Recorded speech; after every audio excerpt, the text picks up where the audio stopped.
kami dari kelompok 3 ingin melakukan eksperimen bersama masyarakat tentang persepsi sosial. Sebelumnya perkenalkan anggota kelompok kami. Saya Andre Setiawan. Saya Nasya Cahya Syakira. Saya Suci Utama. Saya Anis Wali Fernanda. Saya Masaya Destiana Alia. Saya Muhammad Arkan Abigail. Persepsi sosial adalah proses aktif di mana untuk memahami orang lain, yang dimana orang tersebut sudah memiliki informasi atau skema-skema tentang keadaan sosial yang kemudian diolah atau dibayangkan oleh suatu objek. Proses ini juga mempengaruhi hasil jika nilai-nilai yang ada sebelumnya atau skema-skema yang telah ada sebelumnya ternyata berbeda dengan realita atau keadaan yang sebenarnya. Berikut ini adalah persepsi masyarakat mengenai kenakalan remaja yang saat ini tengah beredar. Sekarang kan lagi marak-maraknya anak-anak di bawah umur tuh banyak yang udah ngerokok kan. Nah, ibu sebagai seorang ibu, sebagai masyarakat itu gimana Bu tanggapan ibu melihat anak-anak yang di bawah umur itu tuh udah merokok gitu? Ya ini salah ke untuannya itu kurang cara didik anak disiplin.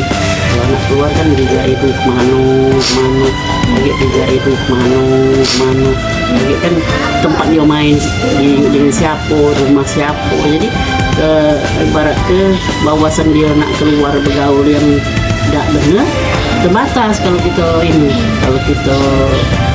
ruang geraknya kita batasi. Jadi kalau menurut ibu yang anak-anak di bawah umur ini merokok itu kira-kira faktor dari pertemanannya, pergaulan atau lingkungannya atau gimana? Lingkungan faktor dari rumah dulu. Nah, keduanya lingkungan ini yang merusak. Faktor yang paling rusak pergaulan juga. Teman-temannya Bu Ya. Kalau untuk meminimalisir nih Bu ya anak-anak yang itu kira-kira menurut ibu kita tuh sebagai orang tua harus gimana Bu? Kalau sebagai wong tua kami harusnya ini cari kegiatan yang positif dia dibuat apa dalam pulau sehari itu dia ruang tempat dia bermain itu sedikit pergaulan dia buat apa macam ini apa les apa olahraga apa baik kegiatan positif. Bagaimana pendapat Bapak tentang maraknya remaja sekarang yang tawuran? Tentang tawuran. Pendapat Bapak?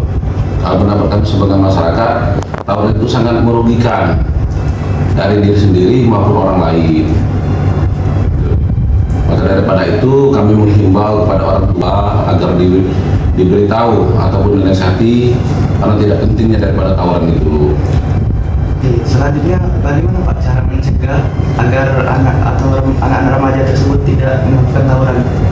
Ya, salah satunya kita saling bahu-membahu karena untuk mengatasi tersebut tidak mungkin akan selesai oleh kedua orang tua saja, melainkan misalnya dari dia masih sekolah, ya dari sekolah diberikan arahan dari pihak kepolisian, dari masyarakat setempat bahwa tidak pentingnya untuk melakukan daripada tawuran tersebut karena sangat merugikan selain diri sendiri orang lain. Bagaimana pendapat Bapak kan sekarang ini banyak remaja-remaja yang kemana-mana mau sekolah saja membawa senjata tajam, mau kemana-mana membawa senjata tajam bergerombolan, membuat ricuh kepada masyarakat. Ya, sama seperti tadi kan kalau kita membawa senjata tajam itu kan bisa merugikan orang lain dan diri sendiri dan itu melanggar hukum. Tidak dibenarkan dalam hukum negara kita ini membawa senjata tajam tanpa izin. Karena tanggapan Ibu terkait maraknya aksi bullying terhadap sesama teman? Kalau aksi bullying, masalahnya sekarang kan anak-anak ya pendidikan, terus lingkungan, pergaulan itu yang buat faktor dia istilahnya tadi buat bully kawan-kawannya kan. Nah, terus masalah ini pergaulan dengan anak-anak tadi, yuk kita tidak bisa, lingkungan kadang mendukung buat dia jadi bully sama kawan-kawannya, terus juga faktor dari rumah tangga juga kan, jingok kekerasan di rumah tangga, terus juga dari media sosial, jadi mungkin dari situlah bullying sekarang banyak terjadi dengan anak-anak yang masih di bawah umur lah. Dan bagaimana tanggapan Ibu jika Ibu adalah orang tua korban dan hal itu terjadi? Ya kalau kita selaku orang tua kan pasti kecewa lah, istilahnya marah pasti ada, karena anak-anak kan sekarang di bawah umur sudah bisa berbuat cak itu, belum pantas lah istilahnya.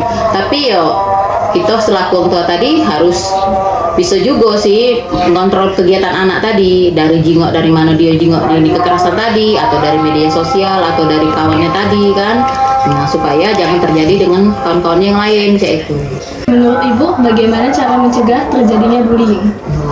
Kalau menurut aku selaku orang tua kan, seharusnya anak tadi dikurangi nonton media sosial, terus pergaulannya diperhatikan, sama kekerasan dalam rumah tangga kalau bisa jangan di depan anak, biar anak tadi tidak mempraktekkan dengan kawan-kawannya cek itu.